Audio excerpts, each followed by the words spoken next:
हिमाचल प्रदेश में आर्थिक संकट को लेकर बवाल मचा हुआ है और कर्मचारियों को वेतन व पेंशनरों को पेंशन नहीं मिली है। मामला आज विधानसभा सदन में पॉइंट ऑफ ऑर्डर के तहत विपक्ष के नेता जयराम ठाकुर ने उठाया और कहा कि हिमाचल प्रदेश में आर्थिक आपातकाल जैसे हालात पैदा हो गए हैं, जिसको लेकर कांग्रेस सरकार और कांग्रेस की गारंटियां सीधे तौर पर जिम्मेदार हैं। सरकार इसको लेकर स्थिति स्पष्ट करे। सीएम कभी कहते हैं कि आर्थिक संकट है और कभी कहते हैं नहीं है। सीएम को जानकारी ही नहीं है कि क्या हो रहा है। कर्मचारियों के वेतन के लिए सरकार कर्ज पर कर्ज ले रही है और केंद्र पर निर्भर हो गई है। आने वाले दिनों में स्थिति और विकराल हो जाएगी। आर्थिक संकट की बात कर रहा है, मुख्यमंत्री कह रहे हैं आर्थिक संकट नहीं है, फाइनेंशियल डिसिप्लिन लाने के लिए एक कदम सरकार उठा रही है।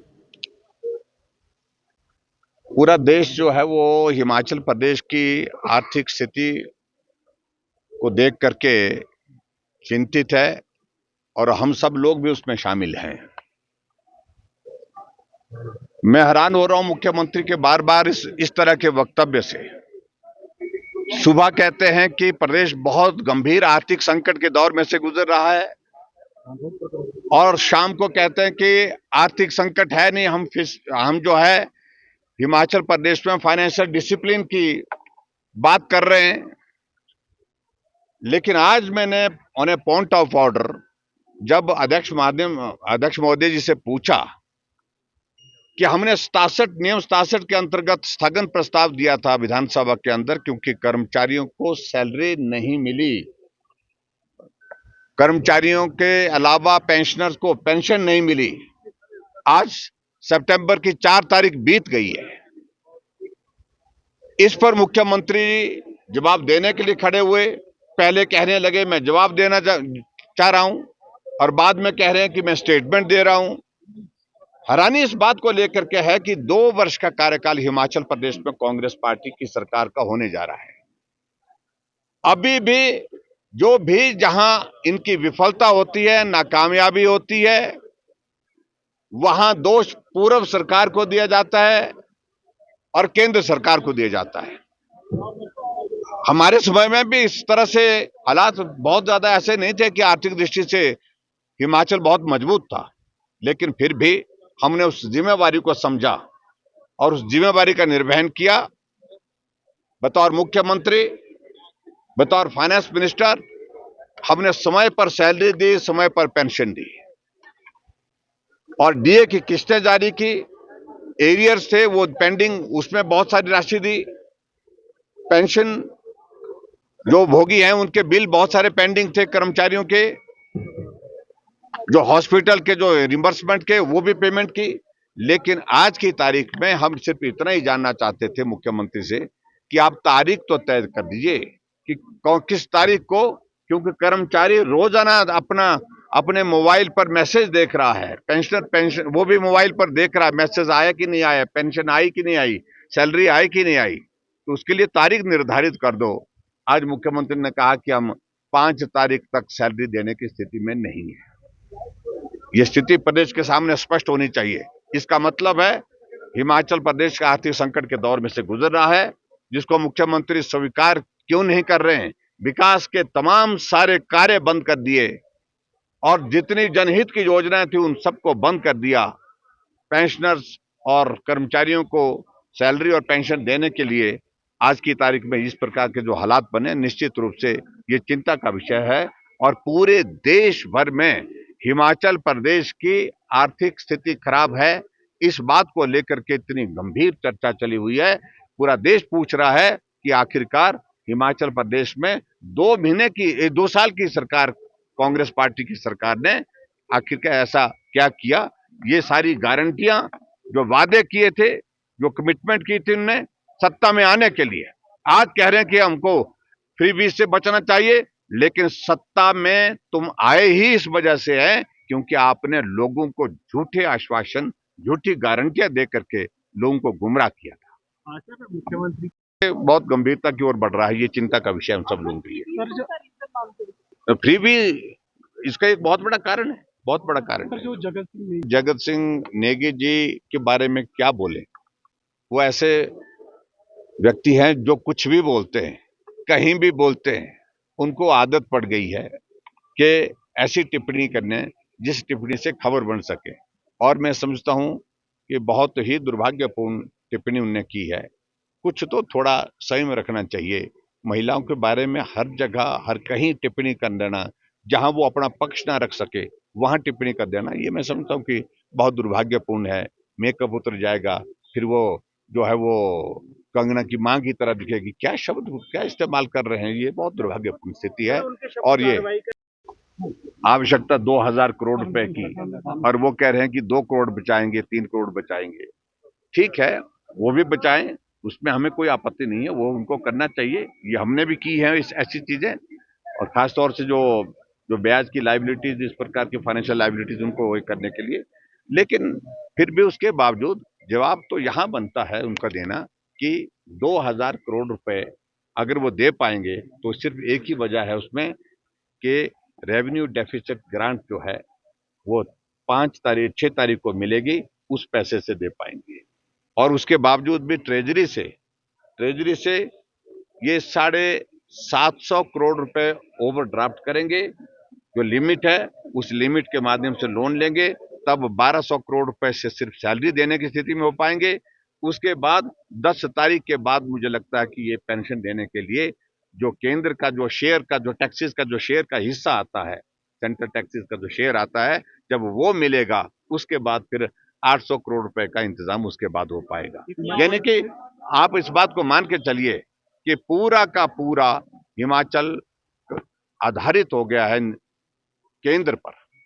केंद्र का आरडीजी का पैसा है, रेवेन्यू डेफिसिट ग्रांट का पैसा आएगा तो सैलरी दे पाएंगे, और केंद्र से सेंट्रल टैक्सेस का शेयर आएगा तो जाकर के जो है पेंशन देगी। ये स्थिति है। वहीं मुख्यमंत्री ने कहा कि हिमाचल प्रदेश में आर्थिक संकट नहीं है, वित्तीय सुधारों व अनुशासन के लिए कर्मचारियों की सैलरी रोकी गई और इसको रोकने से सरकार ने कर्ज के बयान का 3 करोड़ रुपए बचाए हैं, जो साल के 36 करोड़ बनते हैं। सरकार को कर्मचारियों के वेतन के लिए 1200 करोड़ और पेंशन के लिए 800 करोड़ रुपए चाहिए होते हैं, जिसके लिए कर्ज उठाना पड़ता है। कर्मचारियों को सैलरी 5 तारीख और पेंशन 10 तारीख को मिलेगी और अगले महीने से इसे 1 तारीख को देने की कोशिश करेंगे। सीएम के बयान में अपने आप ही विरोधाभास दिख रहा है। एक तरफ सीएम 3 करोड़ हर महीने बचाने की बात कर रहे हैं और दूसरी तरफ कह रहे हैं कि अगले महीने से वेतन 1 तारीख को देंगे।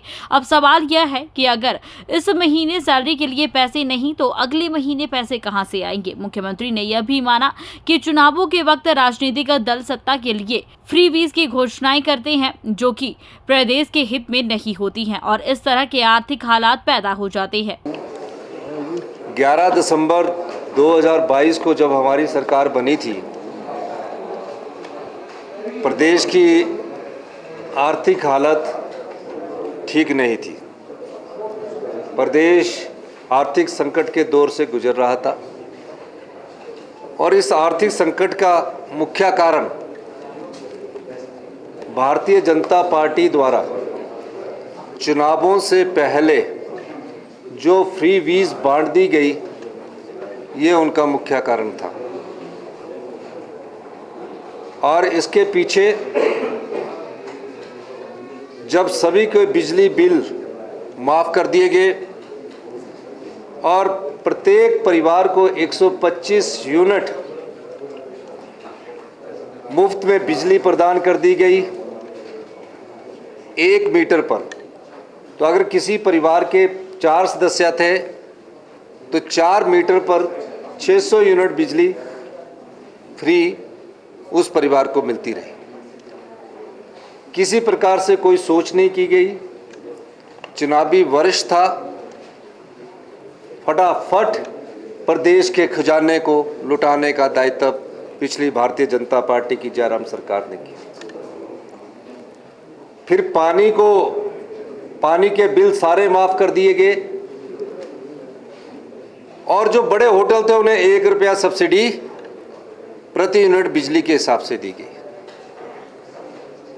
चुनाव को सिर्फ 4 महीने रह गए तो 600 संस्थान खोल दिए गए।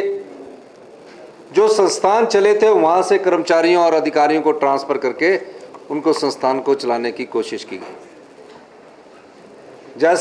इन सब के बांटने के बाद भी हिमाचल प्रदेश की जनता ने मुफ्त पानी लेने के बावजूद भी, मुफ्त बिजली लेने के बावजूद भी और 50% महिलाओं को बस किराए में छूट देने के बावजूद भी भारतीय जनता पार्टी को सत्ता में नहीं आने दिया। 2019-20 में हम रेवेन्यू सरप्लस स्टेट थे, 2018-19 में हम रेवेन्यू सरप्लस स्टेट थे। चुनावों से पहले भारतीय जनता पार्टी द्वारा जो फ्री वीज बांटी गई उससे प्रदेश के खजाने को बहुत नुकसान हुआ। मुख्यमंत्री बनने के बाद जब अधिकारियों ने मेरे पास राज्य सरकार का लेखा जोखा जो पिछली सरकार थी रखा, और मैंने उसी दिन से प्रयास किया और हमने एक साल में 20% अपनी अर्थव्यवस्था में सुधार किया और 2200 करोड़ रुपए का राजस्व कमाया। राजस्व का एक मैं उदाहरण देना चाहता हूं। पिछले 5 साल से शराब के ठेकों को ऑक्शन नहीं की जाती थी, और जब ऑक्शन नहीं की जाती थी उसको 10% के हिसाब से रिन्यू कर दिया जाता था। यानी कि 1500 करोड़ रुपए अगर साल में पूरे हिमाचल प्रदेश से आने होते थे तो 10% पर 150 करोड़ पर रिन्यू करके उन्हीं ठेकेदारों को दे दिया जाता था।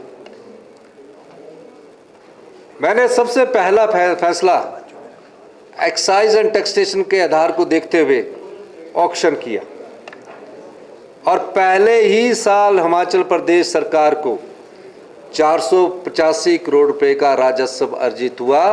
भारतीय जनता पार्टी के 5 साल में 665 करोड़ रुपए का ही राजस्व आया। और उसके बाद डीजल पर इन्होंने वैट कम कर दिया था।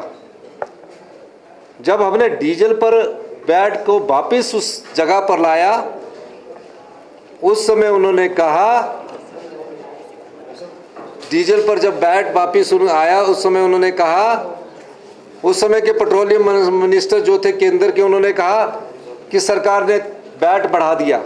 हमने अर्थव्यवस्था को मजबूत करने के लिए वैट बढ़ाया। मेरे ख्याल उस समय पेट्रोलियम मिनिस्टर जो थे हरदीप पुरी जी थे, और हमने 3 रुपए डीजल के बढ़ाए। इस तरह कई और हमने व्यवस्था परिवर्तन किया और 2200 करोड़ रुपए का राजस्व कमाया।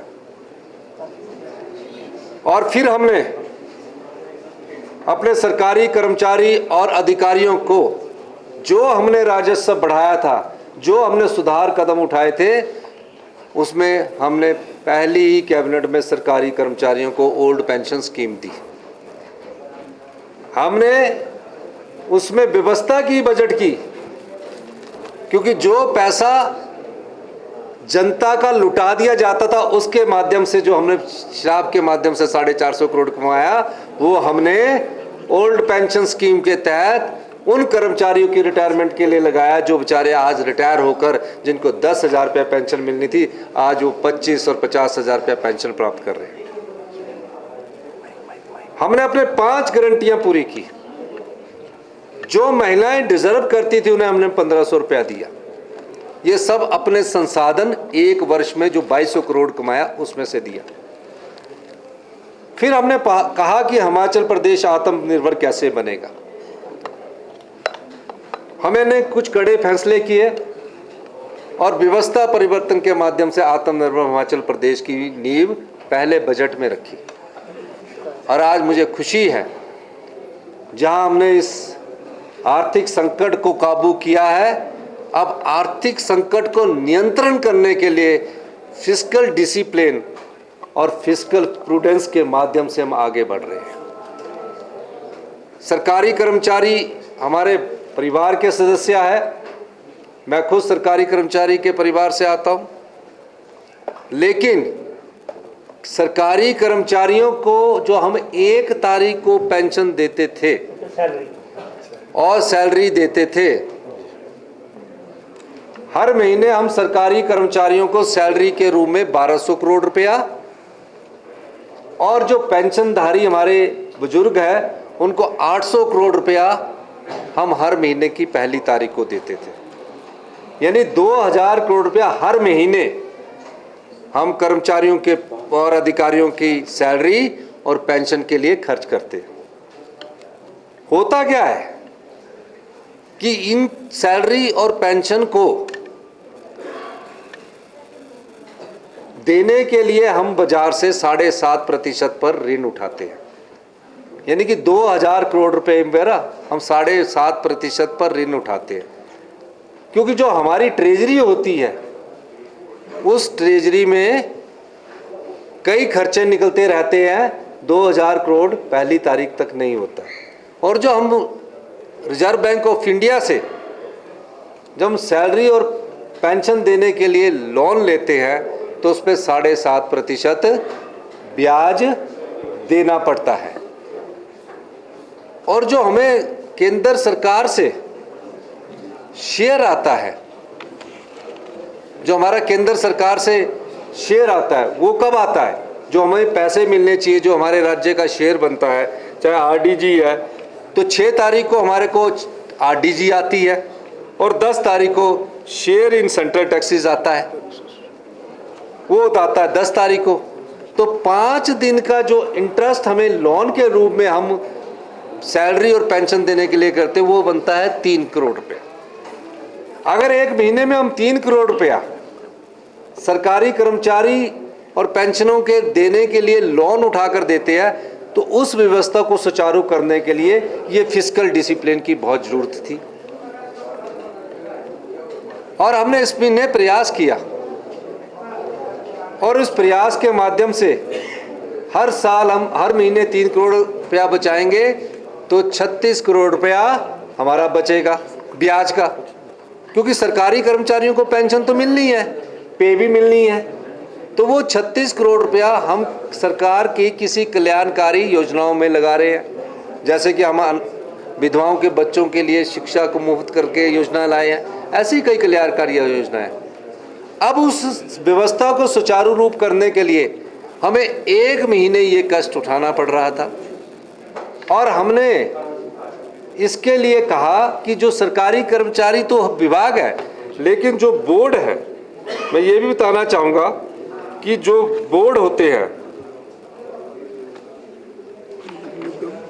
बोर्ड निगम कारपोरेशन जितने भी होते हैं, बोर्ड निगम कारपोरेशन के सैलरी पहली तारीख को उनके अकाउंट में चलेगी और जो बोर्ड निगम पेंशन देते हैं वो पेंशन भी उनके अकाउंट में चली जाती है। हम तो ये कहते हैं कि जितने बोर्ड निगम कर्म है हमारे और लाभ कमा रहे हैं, और लाभ कमाकर 20-20 करोड़, 5-5 करोड़, 2-2 करोड़ इनकम टैक्स देते हैं, उन्हें अपने सरकारी कर्मचारियों का पूरा डीए भी देना चाहिए, पूरा एरियर भी देना चाहिए। ये हम ऐसी व्यवस्था भी आने वाले समय में करना चाह रहे हैं। और जो उनके ऑफिशियल हैं, नॉन ऑफिशियल मेंबर हैं, उनको भी अच्छी सैलरी और अच्छी पैकेज देकर खर्च करना चाहिए। ये हमारा विचार है। अब मैं ये भी कहना चाहता हूँ, अगले महीने से हम इसमें थोड़ा सा और सुधार करके पहली तारीख से सैलरी देने की प्रयास उसमें हम करेंगे, क्योंकि हमारे जो सरकारी कर्मचारी है, अधिकारी है, उन्होंने ईएमआई की व्यवस्था किस्तें देनी होती है, तो मैं इसमें भी गंभीरता से विचार करूंगा। लेकिन सैलरी के लिए और पेंशन के लिए लोन उठाकर 3 करोड़ दिया जाए, उसमें भी थोड़े सुधार की जरूरत है। हम उस दृष्टि से भी इसको काम करेंगे।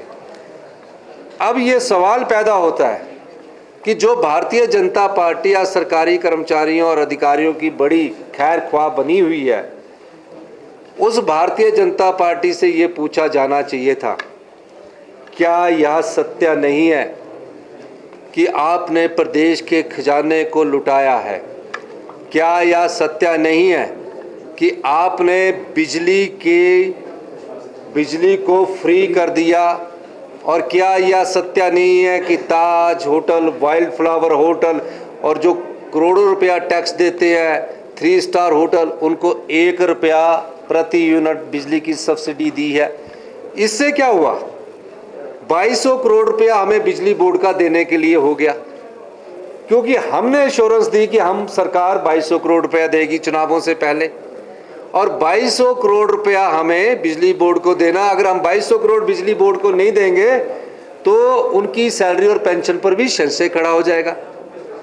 हमने 1 सितंबर से फैसला किया कि जितने भी होटल है जो इनकम टैक्स भी देते हैं, उनकी बिजली की 1 रुपये की सब्सिडी को विड्रॉ कर लिया है। इससे हमारे राजस्व में 200 करोड़ रुपया आएगा। अभी एक पार्ट किया है, बिजली में 4 पार्ट में सब्सिडी को हम कम करने जा रहे हैं। दूसरा, इंडस्ट्रीज की बिजली को अभी हमने नहीं छुआ है। डोमेस्टिक के जो 125 यूनिट अभी हमने नहीं छुआ। पूरी तरह स्टडी करने के बाद, प्रूडेंटली सोचने के बाद हम आगे बढ़ेंगे। तीसरा, पानी माफ़ कर दिया गया, मतलब ताज वाला भी पानी का कोई बिल नहीं देगा, आपका वाइल्ड फ्लावर हॉल का भी कोई बिल नहीं देगा, आपके जितने होटल है उनका कोई बिल नहीं आएगा। ये सब कब किए गए? क्या ये सत्य नहीं है? ये सब चुनावों से पहले किए गए। फिर हमारी बहनें थी, अगर हमारी बहनें सरकारी कर्मचारी है और बस में अपना बिल देना चाहती, इन्होंने कहा 50% महिलाओं को भी बस किराए में छूट दे देगी। फिर क्या किया? 3 रुपये बैठ के डीजल सस्ता करने के लिए इन्होंने वो भी माफ़ कर दिए। जो राज्य रेवेन्यू सरप्लस 2018-19 में था, जिस समय सरकारी कर्मचारियों की डीए की लायबिलिटी दी जानी चाहिए थी, डीए का एरियर दिए जाना चाहिए था, उस लायबिलिटी को और डीए के एरियर को सरप्लस होकर भी नहीं दिया गया, वो हमारे पर छोड़ दिया गया। हमने पहले स्तर पर 75 साल से ऊपर के सभी पेंशनधारियों के एरियर को 2 स्टेजेस में बांटने की बात की है। ये प्रदेश की जनता को जानना जरूरी है।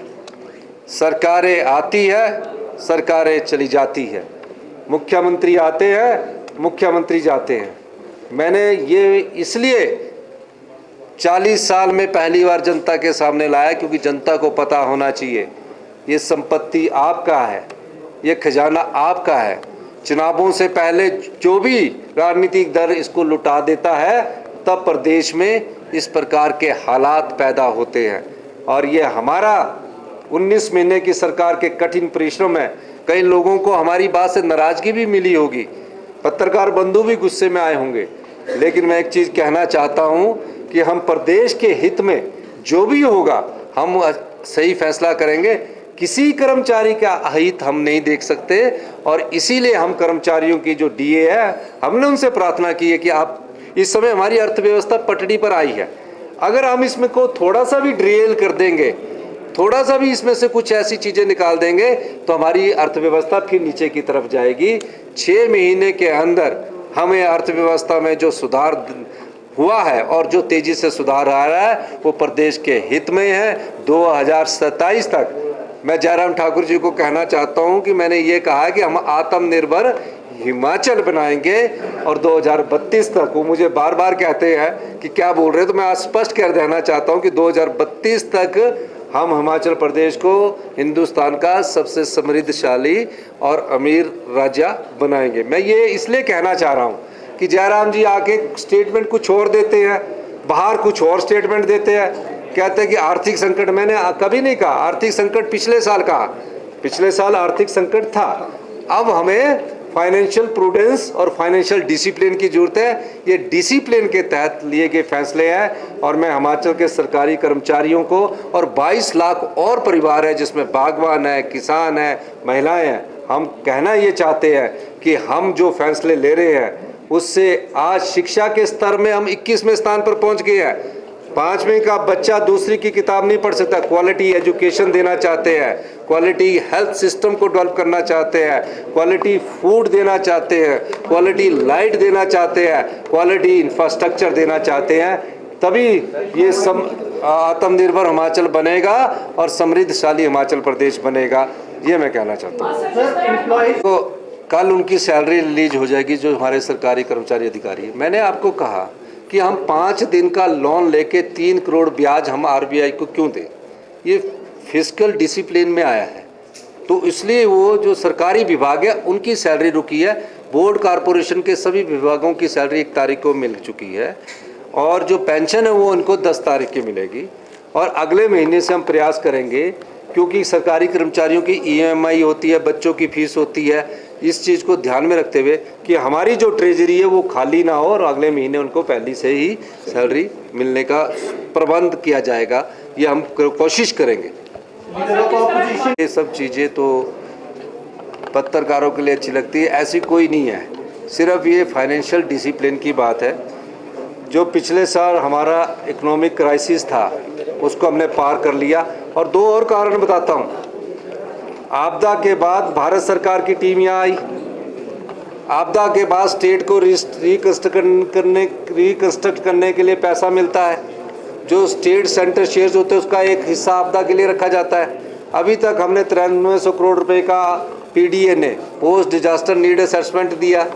तो अगर वो हमें अभी तक नहीं मिला और जो एनपीएस के सरकारी कर्मचारियों के, जिसमें सरकारी कर्मचारियों का अंशदान है, हिमाचल प्रदेश सरकार का अंशदान है, वो 9200 करोड़ रुपया पेंशन रेगुलेटरी फंड के पास पड़ा हुआ है, वो नहीं मिला। एक और केस हमने जीता है, एक केस हमने जीता है जिसमें बीबीएमबी का जो 2011 से पहले का एरियर है, जिसमें हमें अवार्ड हो गया 4300 करोड़ रुपया, वो नहीं मिला है, जिसकी 11 सितंबर को डेट लगी है। तो हम ये कहना चाहते हैं कि हम हिमाचल के अधिकारों के लिए और हिमाचल की जनता के लिए लड़ाई लड़ रहे हैं। अगर यही मिल जाए तो हम तो वैसे समृद्धशाली हो गए। क्यों रोका जा रहा है? जयराम ठाकुर जी दिल्ली जाते हैं और रुकवा के आ जाते हैं कि अभी कुछ समय के लिए इसको रोका जाए। मेरा ये मानना है कि हम सब लोगों को प्रदेश के हित में, समाज के सभी वर्गों को प्रदेश के हित में अगर कहीं थोड़े कड़वे फैसले लेने पड़ते हैं तो हमारी युवा पीढ़ी का भविष्य सुनिश्चित होगा, हमारे बच्चों को अच्छी शिक्षा मिलेगी, हमारे हेल्थ के संस्थान अच्छे होंगे और तब हम इस प्रदेश को आत्मनिर्भर बना सकते हैं। और गरीब की आवाज़ के पास हमारी आवाज़ पहुंचेगी, गरीब के पास विकास की रोशनी पहुंचेगी। अब आपदा प्रभावित में 22,000 परिवार सड़कों पे आ गए। केंद्र सरकार तो 1.5 लाख रुपया देती है, 1.5 लाख से घर बनता है। हमने अपने संसाधनों से 7 लाख रुपए दिया, 4500 करोड़ रुपए का आपदा राहत पैकेज दिया। हम अपनी मेहनत से अपने बूते पर काम करके अपने पैरों पर खड़ा करना ही हमारा लक्ष्य है। जनता की सेवा करनी है, मुझे ये नहीं देखना कि मैं कितना पॉपुलर हूँ। हमको जनता ने सेवा का मौका दिया, दोबारा मौका दिया है। जिस प्रकार से इन्होंने अभी हमारी सरकार गिराने की किया तो जनता ने मौका दिया और मैं सच्चे मन से हम लोग जनता की सेवा करना चाहते हैं। हमारी सरकार के मंत्रिमंडल और विधायक सभी सच्चे मन से सेवा करना चाहते हैं। आज आप हॉस्पिटल में जाइए, क्या हाल है हॉस्पिटल में? आपसे पूछता हूँ, कैजुअलिटी में जाइए, एक बेड पर 2 लेटे हुए हैं। एक नर्स को 12 पेशेंट देखने पड़ते हैं। वो बेचारी नर्स 12 पेशेंट कैसे देखेगी? क्योंकि आपने सुधार किया ही नहीं। जितने आपके समय में 5 साल में जो बच्चे लगने चाहिए थे वो सब कोर्टों के चक्कर काट रहे हैं। ये गवर्नेंस नहीं थी। अच्छे शासन के लिए अच्छे प्रशासन का भी होना जरूरी है। और पॉपुलैरिटी वो देखते हैं जो चुनावों की फिक्र करते हैं, हम जनता की सेवा की फिक्र करते हैं, हम इसमें हैं। शिमला से कमल ठाकुर की रिपोर्ट।